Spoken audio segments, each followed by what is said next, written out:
Hello ভাই, আমার এক হাতে টাকা আর এক হাতে খাবার, এই দুইটার ভিতরে আপনি কোনটা নেবেন? কি এই দুটো আমার জন্য? হ্যাঁ, কিন্তু এই দুইটার ভিতরে যে কোনো একটা তুমি নিতে পারবে, হয়তো খাবার না হলে টাকা। ঠিক আছে, তাহলে টাকাটা আমাকে দাও। আচ্ছা ঠিক আছে, যদি তুমি এই টাকা নাও তাহলে তোমার এই খাবারকে ছুঁড়ে ফেলে দিতে হবে। আরে এটা কেমন কথা? এটাই তো আমার শর্ত, খাবার ছুঁড়ে মারো আর টাকাটা নিয়ে নাও। ঠিক আছে, এটা আবার কোনো বড় কাজ হলো নাকি?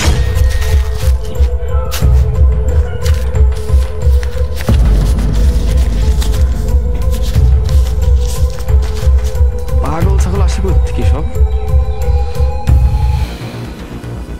হ্যালো ফ্রেন্ড, তোমাদের জন্য একটা অফার আছে। অফার?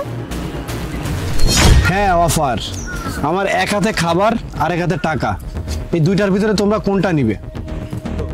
আচ্ছা তাহলে আপনি আমাকে টাকাটা দেন। না না, টাকা নিতে হলে তো খাবার ছুঁড়ে মারতেই হবে। খাবার ফেলে দেওয়ার কি আছে, আপনি খাবারটা রেখে দেন আর আমাকে টাকাটা দেন। আচ্ছা ঠিক আছে, এমনিতেও আমার খাবার অনেক পছন্দ, কিন্তু টাকাটাও আমার প্রয়োজন, দেন। এই নাও তোমাদের টাকা। আর এরপর থেকে যদি কিছু ফেলতে হয় তাহলে আমাকে বলেন, আমি ফেলে দেবো, আর আপনি শুধু আমাকে টাকাটা দিয়েন। এরপর থেকে এইসবের আর কোনো দরকার হবে না। আচ্ছা ঠিক আছে, আমি আসি তাহলে।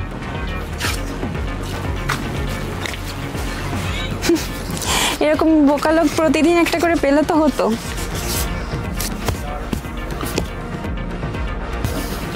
এ ভাই একটু শোনো।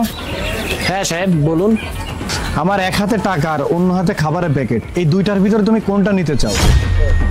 আপনার যেটা ইচ্ছা ওইটাই দেন। এই দুইটার ভিতরে যে কোনো একটাই তোমাকে নিতে হবে, হয়তো খাবার নাও না হলে টাকা নাও।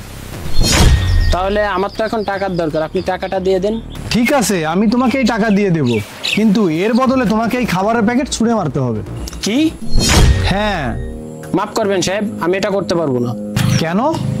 দুঃখিত সাহেব, আমি একজন দিনমজুরি, সকাল থেকে সন্ধ্যা পর্যন্ত কাজ করি এক মুঠো খাবারের জন্য, আর এখন এই খাবার পেয়ে এত সহজে আমি কিভাবে ফেলে দেবো? তুমি তো বললে তোমার টাকার অনেক দরকার। হ্যাঁ টাকার দরকার, কিন্তু তার মানে এই নয় যে টাকার জন্য আমি খাবার ফেলে দেবো। আর যদি আমি তোমাকে 10,000 টাকা দিই তাহলে তুমি কি করবে? সাহেব আপনি যদি আমাকে 10 লাখ টাকাও দেন তাও আমি খাবার ফেলবো না রে। সাহেব আপনি নিজেই বলেন, আমাদের দেশে কত মানুষ না খেয়ে থাকে, কত মানুষ কষ্ট করে এই খাবারের জন্য, সেই খাবার আমি কিভাবে ফেলে দিব? তোমার চিন্তা ভাবনা না অনেক সুন্দর, আসলে আমি তোমার পরীক্ষা নিচ্ছিলাম। আসলে বিষয়টা হচ্ছে, আমার একটা ক্যাটার্সের অফিস আছে, আমার সেখানে একটা লোক লাগবে, আর আমি এমন একটা লোক চাচ্ছি যে কিনা আমার এই সব কিছু ম্যানেজ করতে পারবে। আসলে আমি না অনেক মানুষের পরীক্ষা নিয়েছি, তারা এই খাবারের থেকে টাকার মূল্য বেশি দিয়েছে, খাবারটিকে ছুঁড়ে ফেলেছে তারা। আর তুমি সেই প্রথম মানুষ যে কিনা টাকার থেকে খাবারের মূল্যটা বেশি দিয়েছো, আর এই জন্যই তুমি আমার পরীক্ষায় পাশ করেছো। এখন বলো, তুমি আমার কোম্পানিতে ম্যানেজারে চাকরি করবে? আমি তোমাকে অনেক ভালো স্যালারি দিব। জি সাহেব আমি করব, আমি রাজি আছি সাহেব। ঠিক আছে, এই নাও আমার ভিজিটিং কার্ড, কাল সকাল 11টায় চলে এসো কিন্তু। ঠিক আছে সাহেব, আমি চলে আসব। আর শোনো, এই খাবারটা তুমি রাখো আর এই টাকাটাও তুমি রাখো, তোমার অনেক ক্ষুধা লাগছে না, তুমি এটা খেয়ে নাও, আর এই টাকাটা তোমাকে আমি অ্যাডভান্স করলাম। জি সাহেব, আলহামদুলিল্লাহ, অনেক ধন্যবাদ আপনাকে। তুমি কিন্তু কাল 11টায় চলে এসো, দেরি করো না কিন্তু। জি সাহেব।